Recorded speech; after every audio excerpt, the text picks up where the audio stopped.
Number 9. Patriots. Now, why do I bring them down? Well, they go from the historically easiest NFL schedule in 50 years to the 6th toughest. They lose Stephon Diggs. They add Romeo Doubs. That's kind of a wash to me. They add Kevin Byard in the back end of their defense, who's an interception machine.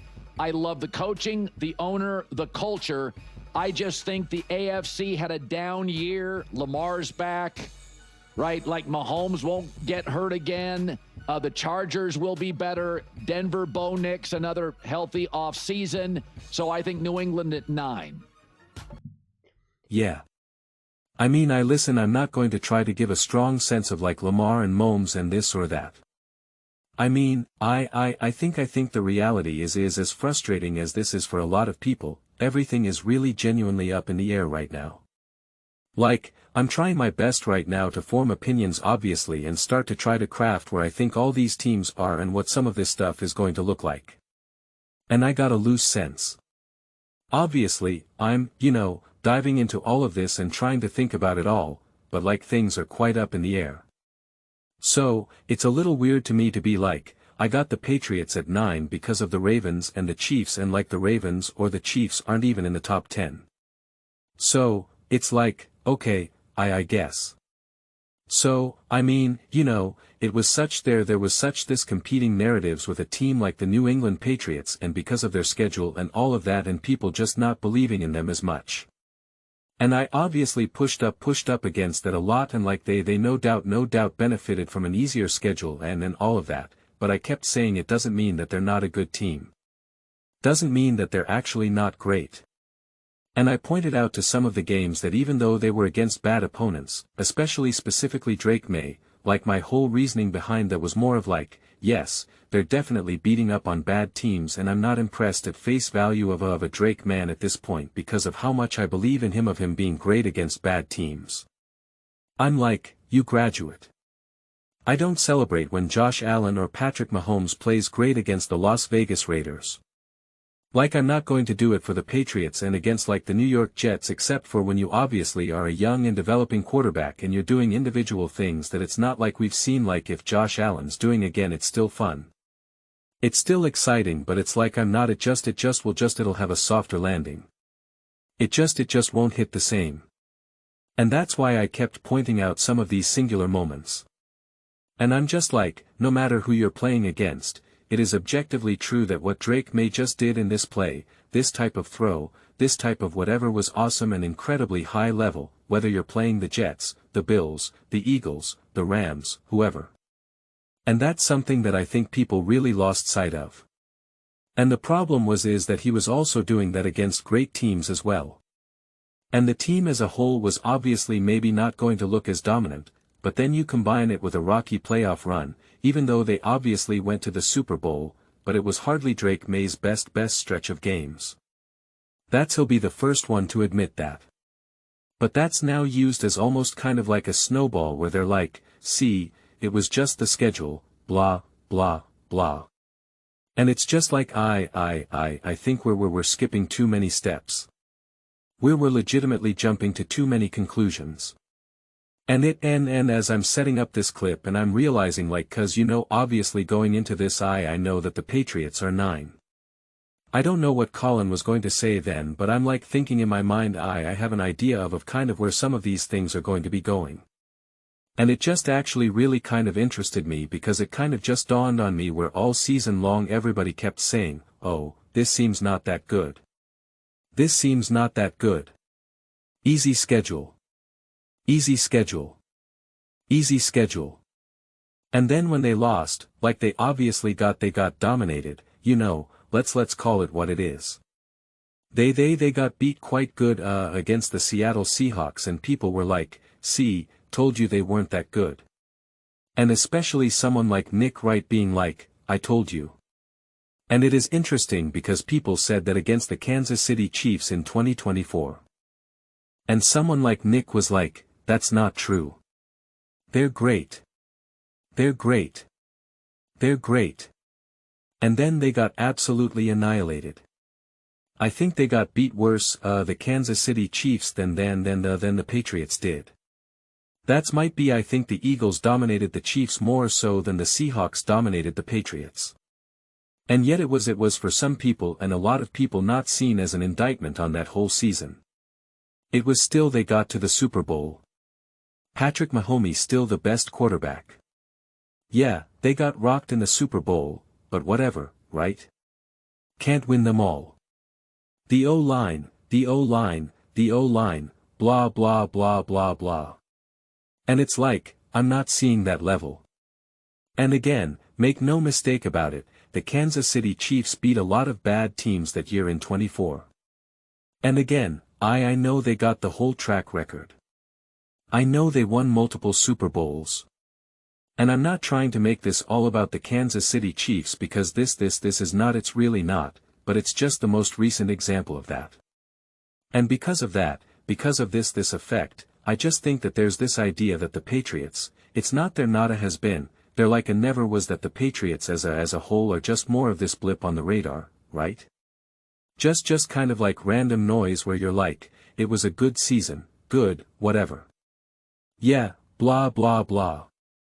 And when it's a random group of guys, when it's a unique constellation of players, specifically a quarterback, a coach, when you see some of those blips, when you're just kind of like, oh, that was a great year for them, and it was like, see if they can kind of do that again or see if they can, have another go at it within the next few years.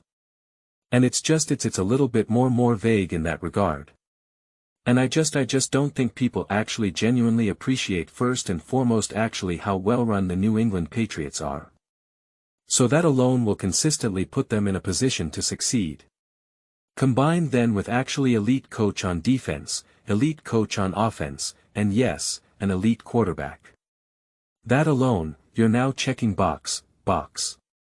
So, even if they benefited, which again they did, like lots of teams have over the years, benefited from the easiest schedule in 50 years or whatever, it doesn't mean that what they've accomplished and now therefore who they're going to be going into this to this coming season is somehow skewed, is somehow, we got to almost grade them on a curve. We got to almost grade them in a curve. And again, to Colin's defense, he's obviously mega high on the Seattle Seahawks, and he has them dropping third. He has them behind the Los Angeles Rams, who they beat, and he has them behind the Chicago Bears. So, it's just like I think whether you agree with this top 10 or not at this point to me it's kind of irrelevant because, what does it really matter in this moment of time? But it is actually fair, I'd say, relatively speaking, if you're operating under Colin's logic of some of these things. Like I would say it feels fair based on the criteria that he's using. Okay, so hopefully you understand what I'm saying cause there's definitely other teams that you're like, well, what about them? What about this team? So it's just like, like I said, I'm not prepared to lock in any type of top 10 like at all right now. But I do think it's interesting that a team like the Patriots, they were obviously talked about a lot going into the Super Bowl. They lose the Super Bowl. It was now this massive C2 it was overwhelmingly negative. It wasn't kind of like man this was a crazy year and accomplishment blah blah the future so bright. It was really more of like see he's actually not that good. This team is actually not that good. They were exposed blah blah blah blah blah. And because of riding that momentum it's kind of just been pretty quiet. They're like there has not and it's not like they're making big splash. I think they made obviously like dose and whatnot nice move but there isn't the equivalent of like what the Patriots have done or something or there was no big hire even like what the Chargers did with McDaniel like so it is interesting there is a sentiment of that the Patriots aren't actually legitimately set up to now just be a great team in the long term for years to come. And it's a shame because I don't really wholeheartedly remember, I'll be honest. Maybe you guys can help me out. When the Bills first arrived, when the Chiefs first arrived, when the Ravens first arrived, like in the very beginning when we first realized, well, Chiefs are legit. Like, whoa, who's Josh Allen? Like, what? Who the heck is that guy? Like, when you actually recognized, oh, this is great. This is different. It did feel like those teams, those quarterbacks had such momentum and energy behind them in the following season after having a season where you could be like that's legit. And the Chiefs didn't even make the Super Bowl and the Bills didn't make the Super Bowl obviously and the Ravens didn't make the Super Bowl, right? Like Lamar Jackson got rocked in that first playoff game. And again, I'm not blaming him, but like he just did. And Mahomes was in his second year 2018 got to an AFC championship game and yeah you had an awesome year obviously in 2018 then lost to the Patriots right if I got my timing right. So like and yet there was still so much momentum excitement there was no looking back in time and being like yeah they had a good season but when you really look at it actually wasn't as good as you think. And maybe it's because the Chiefs had a closer loss to the Patriots. I don't know. And I wonder also if there was more of a desperation for those teams to truly be relevant or a desperation for those quarterbacks to be truly great in a way that maybe the Patriots and maybe either it be the media or even just the fan bases alone. It's not to the depth of what like the Buffalo Bills had gone through, before Josh Allen or obviously Alex Smith was successful with the Chiefs, but it's obviously not Patrick Mahomes. It's such a gap there. So, I still think the way how people are looking at the Patriots and the way how they're going to rank them and evaluate of what they can be moving forward, it does feel foggy.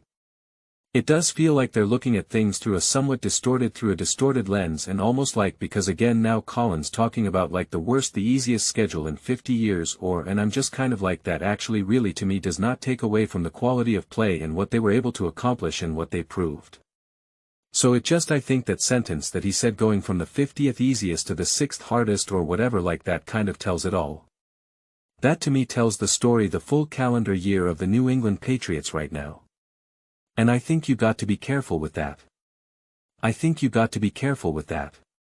The other thing that I'll say is that and this is where I'm trying to figure this out for myself because again I think Drake May is absolutely unbelievable. If Drake May outside of the playoffs, outside of some playoff games and even the Super Bowl, if Drake May takes a step forward, Drake May is even better. It's unclear to me what that even does for the New England Patriots because I never looked at them last season and was just like if only they got better quarterback play, this team would be unstoppable. I did feel that way about the Chicago Bears. I made that was one of my most probably annoying takes because I kept saying it essentially every week because I just kept seeing week after week after week if Caleb Williams can just clean some of this stuff up it's skyrocketing. It's just massive. And to me that's what I saw every game. Even games they won even games that Caleb was really exciting and had some nice plays. I'm still thinking to myself, if Caleb is just a more consistent player, this team is significantly better. It's like almost game over at this point. It's also because I have an insane belief in Ben Johnson as well. Watching the Patriots, I did not watch games throughout the course of the season and just think to myself, if only Drake May was clean things up a little bit and was a little bit better, this team skyrockets.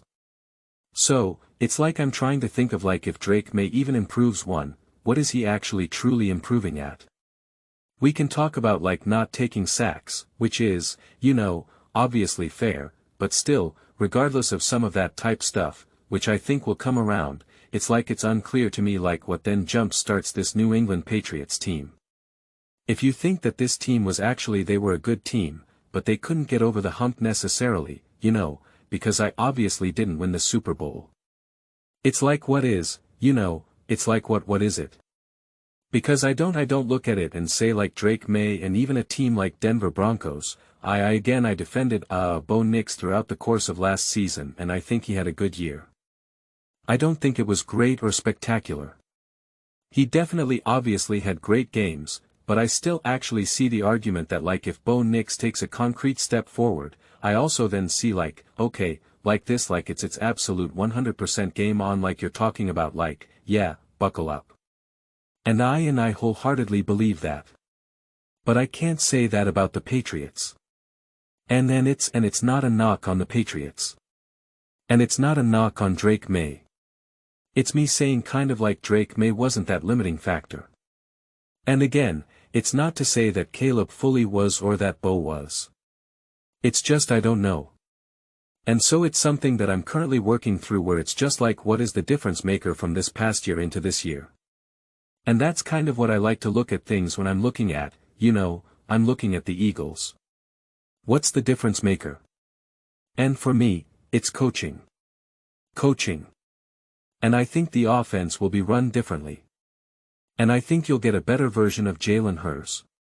It's like that matters to me tremendously, and it's like that's what I'm looking for. That's what I'm expecting, and that's what I believe will be a difference maker if it is positive. If it's negative, well then obviously goes in the opposite direction. And the Chargers, I can go down the list, but with the Patriots, I actually am at a slight low, at a slight loss. I'm actually at a slight like, what is that thing? What is that thing that I can kind of circle on and be like, if Caleb Williams can consistently hit his layups, this team is the 2018 Chiefs, right? And it's like, and on I go. I said this about CJ Stroud and some people took it the wrong way. I was like, if CJ Stroud can actually become just a great game manager and actually elevate his floor rather than elevate his ceiling, game on, right? Game on. And I'm at a loss with Drake May, and the New England Patriots of like what that thing is. So I'm going to say like, help me out here. Like what do you guys see? Where do you guys land with that? Like what is that thing that you're just like if they can just do that? And it's like to me it's like I don't want it to make it as simple as like well if they just have a better O-line or if they could just run the ball like it's got to hold a little bit more weight because every team if they just run the ball better or have a better O-line it's like okay there you go game set match. So I really am actually somewhat struggling because the Patriots were such a fascinating team to me because I think they were great. I think Drake May is elite. I obviously think the coaching is elite and all of that. They were awesome. They came up short. They obviously did. And yet, I can't sit here and just be like, if only X, Y, and Z they dominate in this, they win or they, and I can't put my finger on again outside of, the sacks or whatever, which, I just think that comes with time. There's nothing that I can really look at Drake May and just be like, if he can start doing X, then everything for this offense is going to be unlocked. Then everything will be unlocked. With Bo Nix earlier on in the season last season, he was too sped up. Everything was too fast. He was too like hyper and it was too like go. And it was like you got to take a chill pill. Like you got to take a step back. Caleb Williams was legitimately just inaccurate without a doubt. Like these were true issues that both those quarterbacks and both those teams were actually genuinely suffering negative consequences. The whole thing with sacks, that's one of the thing that was one of my takes last year where I was just like it's kind of unbelievable. Drake May is getting sacked all this time and yet they're not paying any consequences for it. I'm like they're not like it doesn't seem to matter. Like it doesn't actually matter. And so like I'm not prepared just to be like, oh, now that if Drake May cuts the sacks in half, now they go to the moon. Again, that will undeniably help. And it would have helped in various playoff games and the Super Bowl. I don't think that's the difference. I don't think that's the difference between them going to the moon and not. So hopefully that made sense. Hopefully you understand the kind of conversation that I'm trying to have here and trying to throw into the comments section because I am kind of realizing this in real time right now where I'm like I got a strong sense of the singular moves that with the Lions it's offensive coordinating as well just making sure that your defense doesn't get cluster injuries again right I mean like it's just like with the Chargers it's just clearly just have that healthy O-line and you're good to go. Right. And it's like and on I can go. But the Patriots I reached that stopping point where I'm just like what actually is it? And it's just like I don't know. So let me know your thoughts. I read every single comment. So whether you agree with me or disagree with me, either way, let's get to some discussions. Let's get to some fights. But ultimately, let's just have some fun. And please do consider subscribing. We're building an amazing community here and I absolutely love to see you part of it. I want to build something that we all generally feel connected to, something that we're really excited to be part of. I think we're well on our way to doing it. Please don't forget to give this video a thumbs up as it really does help the visibility and the algorithm. Thank you so much. See you next time.